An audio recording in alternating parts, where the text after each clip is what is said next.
everybody. This is Dr. Joe Borio with this week's Health Kick.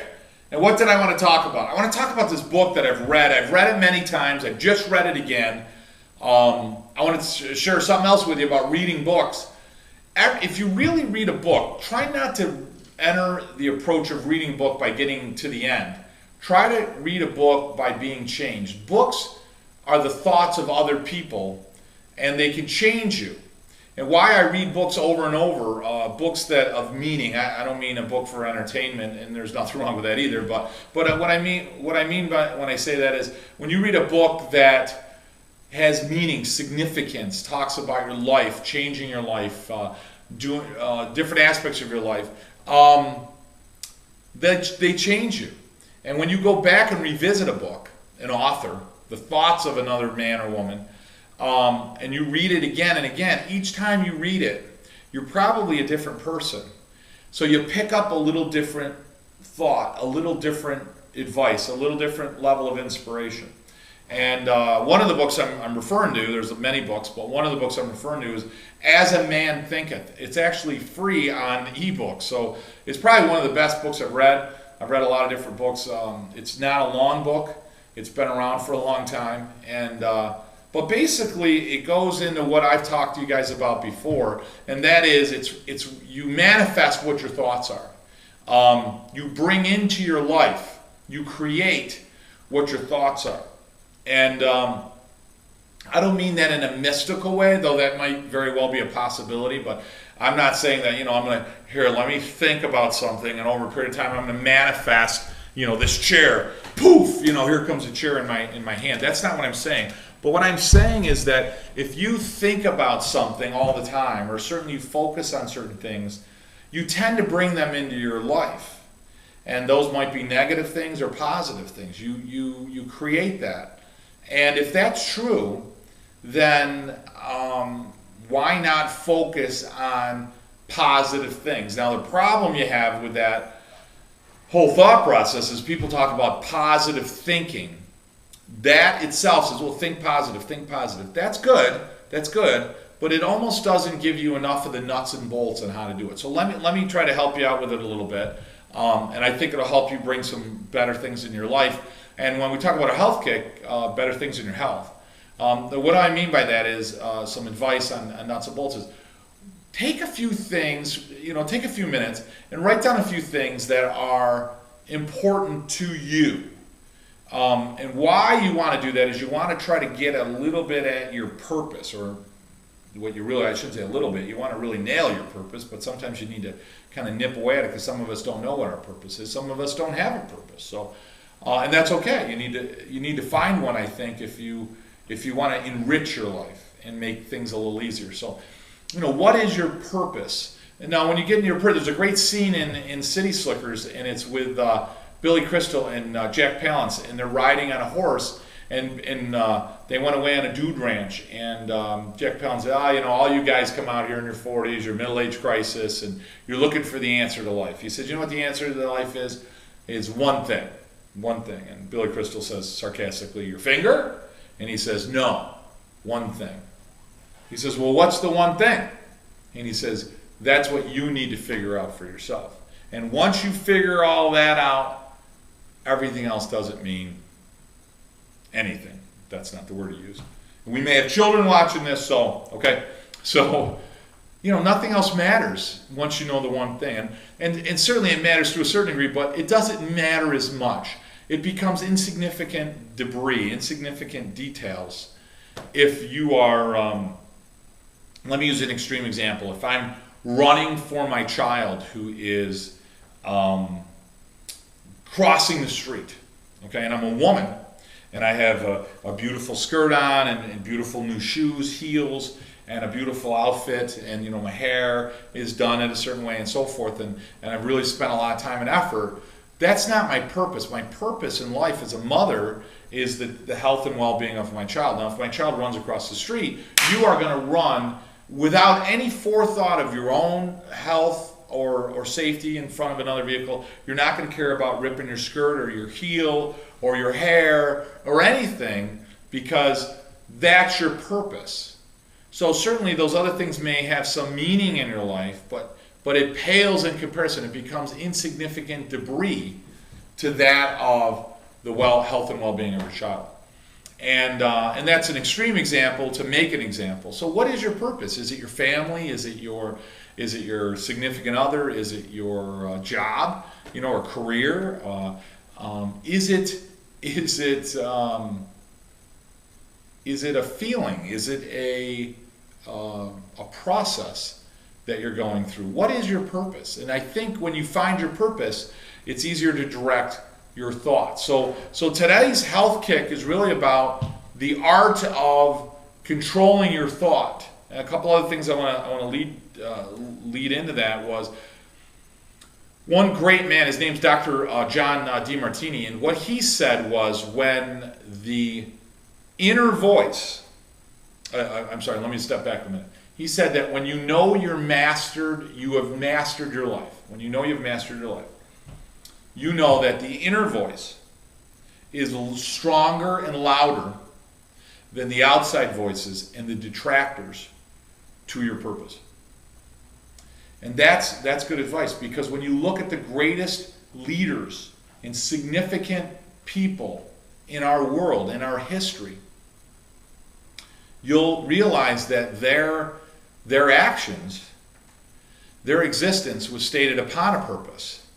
And for that, everything else became insignificant debris. They didn't care about their clothes, or if people liked them, or what they had to say, or people in the community cared about them, or whatever, because everything became about their purpose. And I know of people in my profession that started our profession, the chiropractic profession, when you talk about guys like D.D. Palmer, David Daniel Palmer, or B.J. Palmer. When you read about these men and his wife Mabel Palmer, a wonderful, intelligent woman, you read about these people, realize they had a purpose and they had a way to help people that no one else offered. And as a result, no matter what other people said, no matter what the detractors said, it didn't affect their life. And as a result, they had a life. You can't have a life until you start really taking care of yourself and making one. And one of the great ways to do that is a purpose. Now, what the heck does that all have to do with your health? Because I can tell you that As a Man Thinketh, going back to my original thought here, As a Man Thinketh is a book that talks about controlling the inner voice, your thoughts, the lady or man, the voice in your head that's constantly talking to you. And that person is saying things to you, which is you, if you will. It's your consciousness. It's a culmination of your values and beliefs. It's that filter in your head. And if you can control that and master that voice, then what happens is you can start to direct your thoughts. And by directing your thoughts in a much more positive way and not being detracted, what I call dream poppers. You know those people, you got a great dream, you're all excited, and then, oh, that's not going to work, pop, pop, pop, pop, pop. If you can basically ignore that, not that person, but those thoughts that they have, they're really telling you that they themselves can't do it, so how the heck can you do it? That's what a dream popper is, really. So you're capable, within reason, of doing just about anything. So if you can control those thoughts in your head, you'll have a much better life. One of the ways of controlling that is to have a purpose. It was once said, stand for something or fall for anything. Stand for something or fall for anything. And choose wisely on what you stand for, certainly, because that's not a light question. But if not, it's easy to fall prey to other things. If you're not standing on principle and character and integrity and honesty, then you tend to fall for other things. And that makes you weaker inside, and it makes your life weaker, and it makes it a life less fulfilled, less enjoyable, certainly. So going to the health part of this talk, remember that stress and a culmination of your thoughts has been shown now scientifically, without any question, to affect your state, your level of stress internally. In other words, are you in a fight or flight response? Is your body always in a state of stress, releasing adrenaline? Or are you in a state of calmness? We also know that if you're in a state of stress and you have negative thoughts, it affects your DNA. It affects you physically, and it affects your DNA, which means it damages your DNA. So when you age faster, you develop more disease. You're more likely to express some of those genetics that make you more prone to different diseases. Let's say, for example, you carry the gene for diabetes or heart disease or breast cancer or uterine cancer or colon cancer, whatever.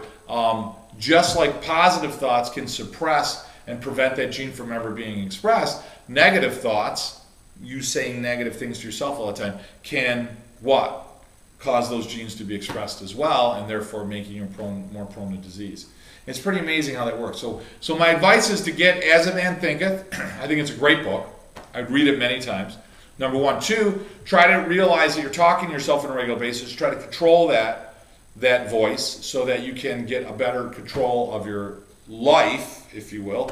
Find a purpose. Write down some things that really have meaning to you, that if you were to strip away all the money and everything else in your life, what would you decide not to go without?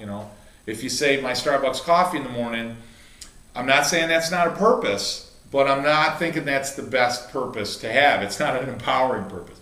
But if it's your children or your wife or your husband or your job or your mine is certainly my children, and with that my passion for helping other people and serving everyone that I come in contact with not only what knowledge I have, but the experience I have and making them healthier, because most people don't really understand what health is.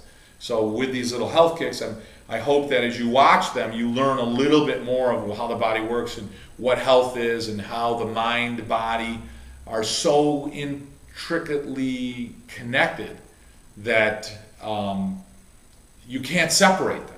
The body directly affects the mind, and the mind directly affects the body. So, and I don't mean the brain; I mean the mind, the consciousness created from the mind. So, and then the spirit. The spirit, the eternal part of what you're made of, whatever that may be.